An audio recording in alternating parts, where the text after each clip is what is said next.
Salam cerdas, Ibu Bapak, saudara-saudara yang saya hormati. Sesi membaca berita dan sedikit komentar dari saya kali ini membacakan topik Koperasi Desa Merah Putih ya. Tetapi kali ini saya bacakan informasi dari daerah, informasi dari lapangan. Nah, saya kutip dari berita lokal, beritajatim.com ya. Tapi saya sudah periksa, ini cukup terkonfirmasi berita ini memang ada sumbernya. Nah, judulnya tak punya modal 244 koperasi merah putih di Blitar terancam gagal beroperasi. Nah, diturunkan tanggal 10 Agustus 2025 jam 9.24 pagi. Nama jurnalisnya Winanto ya, Berita Jatim. Ada gambar ilustrasi kantor koperasi, tapi ini bukan kantor koperasi Desa Merah Putih, ini sekedar ilustrasi di Blitar, salah satu koperasi di Blitar. Nah, beritanya begini, sejak diresmikan pada 21 Juli 2025, sebanyak 244 koperasi merah putih di Kabupaten Blitar hingga kini belum dapat beroperasi. Ya memang ini baru 3 minggu ya, tapi ini belum dapat beroperasi nih, tapi diresmikan sudah. Nah, program yang diinisiasi oleh Presiden Republik Indonesia Prabowo Subianto bertujuan menghidupkan ekonomi desa melalui koperasi di Blitar, namun masih menghadapi berbagai hambatan, terutama berkaitan dengan modal. Tanpa suntikan dana, 244 koperasi yang tersebar di 22 kecamatan Kabupaten Blitar itu terancam mati suri. Kalau dengan simpanan wajib dan simpanan pokok itu kan sangat kecil, ungkap Kepala Dinas Koperasi dan UKM Kabupaten Blitar Sri Wahyuni saat ditemui pada Minggu 10 Agustus 2025.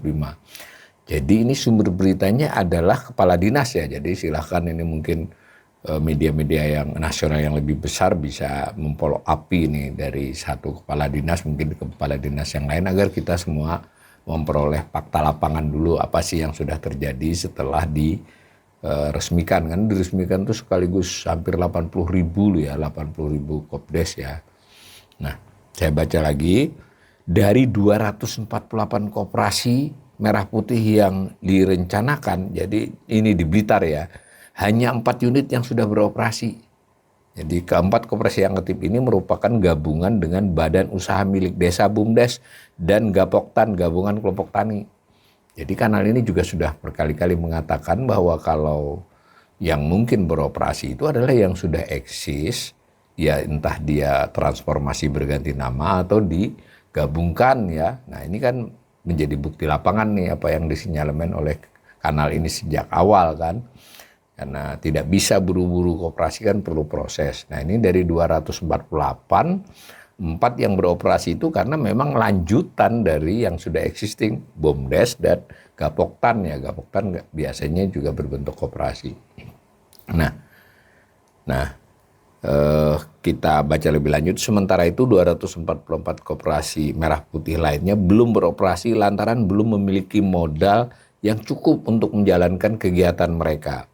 Sri Wahyuni menjelaskan, ini Ibu Kepala Dinas ya, terkait akses permodalan itu kan dapat permodalan dari Bank Himbara, yang mana ketentuan dari Bank Himbara itu kan terkait presentasi, terkait dengan agunan, itu juga masih dalam masa pembahasan, masih menunggu itu. Nah, ini sekaligus untuk menegaskan ini level Kepala Dinas ya, berarti begitu juga yang di bawahnya kan, bahwa persepsinya modalnya dari Bank Himbara, terlepas itu pinjaman ya. Ini berulang kali karena juga ingin mengatakan ya sebetulnya mestinya pinjaman ya pinjaman bukan modal. Nah, kalau begini kan berarti harapannya modal adalah dari pinjaman Bank Himbara. Nah Bank Himbara menurut informasinya dan juga peraturan Menteri Keuangan yang sudah keluar mendapat jaminan dari dana desa. Nah itu kan butuh SOP ya, Bank Himbara itu yang namanya jaminan berupa arus kas dari dana desa yang kita pernah bahas juga bahwa kalau dia lancar pinjamannya si Kopdes itu maka dana desa tetap turun seperti biasanya. Kalau dia tidak lancar maka sebagiannya untuk menutupi cicilan dan bunga dari pinjaman itu. Ini kan perlu SOP ya, perlu bisnis prosesnya seperti apa. Dan ini terbukti kan, itu tidak gampang kan. Dan sekali lagi persepsinya sudah bahwa Kopdes itu modalnya dari Bank Himbara. Ini sebetulnya harusnya menjadi wacana publik, diskusi publik ilmiah ya, itu satu hal. Terlepas dari soal nanti bisa diturunkan pun, ini sebenarnya sudah akan mengundang banyak permasalahan nantinya berikutnya lagi. Tapi nggak apa-apa, ini kita info lapangan dulu lah yang kita baca ini. Nah, nasib 244 koperasi merah putih di Kabupaten Blitar kini sangat bergantung pada pencairan dana pinjaman modal dari Bank Himbara. Jika modal cair, koperasi dapat segera beroperasi dan menjalankan fungsinya, seperti menyediakan pupuk, membeli hasil panen, dan atau menyalurkan bantuan kepada anggotanya. Ini juga menarik ya. Kita tidak paham ini bagaimana ada modal menyalurkan bantuan kepada anggota, kan berarti pinjaman kan sebenarnya. Dan bagi kawan-kawan yang sudah lama beroperasi di koperasi, ya saya sendiri dulu sempat terlibat cukup aktif, koperasi simpan pinjam biarpun dia hanya unit dari koperasi yang sebutlah koperasi usahanya banyak, lalu ada satu unit simpan pinjam, itu aturan lamanya dari Menteri Koperasi itu ketat ya. Ketat itu juga bukan karena Kementerian Koperasi, karena memang para pelakunya juga sadar simpan pinjam itu harus diatur lebih rigid dibandingkan umpamanya ini hanya menjual jasa pemasaran. Nah ini kita tidak tahu apakah rigiditas yang biasanya bukan rigid ya sebenarnya, lebih ketatnya peraturan simpan pinjam koperasi selama ini itu akan dilonggarkan kembali. Nah, dengan pola seperti ini, apalagi ini ada kata-kata bantuan kan, bukan pinjaman. Nah, saya baca lagi. Namun jika dana pinjaman tidak tersedia, koperasi-koperasi tersebut akan tetap terkatung-katung dan tak dapat memberikan kontribusi pada perekonomian lokal. Dikutip nih pernyataan Ibu Sri Wahyuni, Kepala Dinas Kabupaten Blitar Koperasi ya, saya ingatkan sekali lagi. Kondisi ini sangat ironi mengingat program Kopdes Merah Putih digadang-gadang sebagai solusi untuk memperkuat sektor pertanian yang menjadi tulang punggung perekonomian Blitar, tegas Sri Wahyuni. Tanpa modal yang memadai, sektor pertanian Blitar yang sudah sejak lama mengandalkan koperasi sebagai penggerak ekonomi berisiko menghadap kesulitan lebih lanjut. Nah ini menarik juga. Jadi bahwa menurut berita ini sebetulnya selama ini juga sudah mengandalkan koperasi ya. Sektor pertanian itu, ya tadi Gapoktan mungkin ya. Lalu kan maksudnya dengan Kopdes Merah Putih ini ada harapan dorongan, tetapi itu masih bersifat harapan karena sejauh berita ini diturunkan keterangan dari Ibu Kepala Dinas, bukan ekonom loh ya yang memberikan, dan juga bukan pengurus koperasinya, tetapi dari Kepala Dinas Koperasi. Nah, bahwa ini masih di lapangan masih belum ada kepastian soal operasi Kopdes Merah Putih. Ya, belum ada kepastian ya, bukan berarti tidak jadi ya. Nah, 248 hanya 4 yang beroperasi. 4 yang beroperasi ini karena memang lanjutan saja dari sesuatu yang sudah existing, sudah beroperasi, yaitu BUMDes dan Gapoktan. Ada yang digabungkan.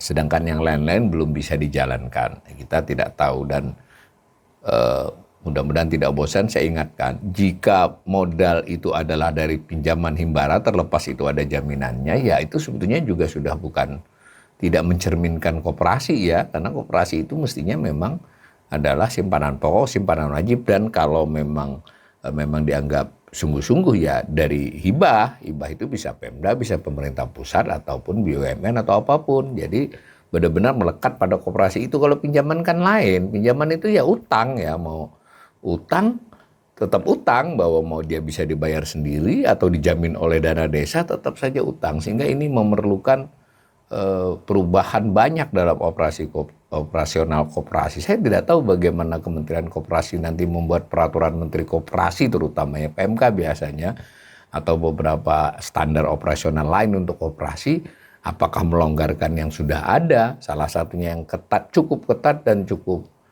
lumayan berkembang baik itu adalah terkait simpan pinjam, usaha simpan pinjam, baik diselenggarakan oleh KSP-nya langsung, konven maupun syariah, maupun yang bersifat unit.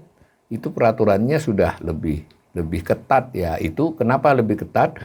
Karena memang banyak masukan dari pegiat koperasi itu sendiri, sehingga biasanya yang bisa memenuhi standar-standar yang yang bersama-sama dirumuskan oleh pelaku koperasi dengan Kementerian Koperasi di masa lalu itu membuat koperasi simpan pinjam relatif membaik ya. Jadi berita-berita tentang koperasi abal-abal yang merusak terkait koperasi simpan pinjam itu pelan-pelan jumlah kuantitas maupun besaran fraudnya kalau terjadi itu berkurang.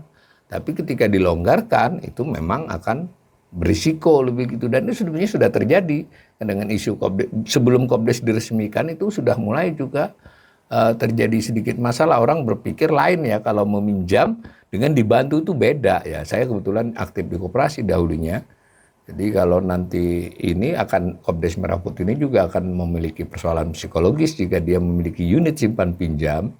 Ketika bayangan masyarakat itu wow, ini adalah bantuan, maka mereka mental untuk mengembalikannya tidaklah seperti ketika dia merasa ini saya pinjam baik untuk keperluan modal ataupun konsumsi, dia harus membayar. Kalau dia merasa ini bantuan, ya ini kan bantuan. Nah, meski dari sisi koperasi, ya ketika dia gagal bayar, dia diambil dari dana desa. Nah, ini menurut rencana ya, maka dana desa tersebut tidak bisa digunakan untuk hal lain yang terpotong itu. Ya kita harus, banyak yang netizen di YouTube saya ini juga berkomentar, memang dana desa selama ini salah sasaran, sebagiannya tidak ini. Ya, yang salah sasaran ya salah sasaran, yang tepat sasarannya tepat sasaran kan. Maksudnya dengan pola ini akan memindahkan kesalahan yang satu ke kesalahan yang lain.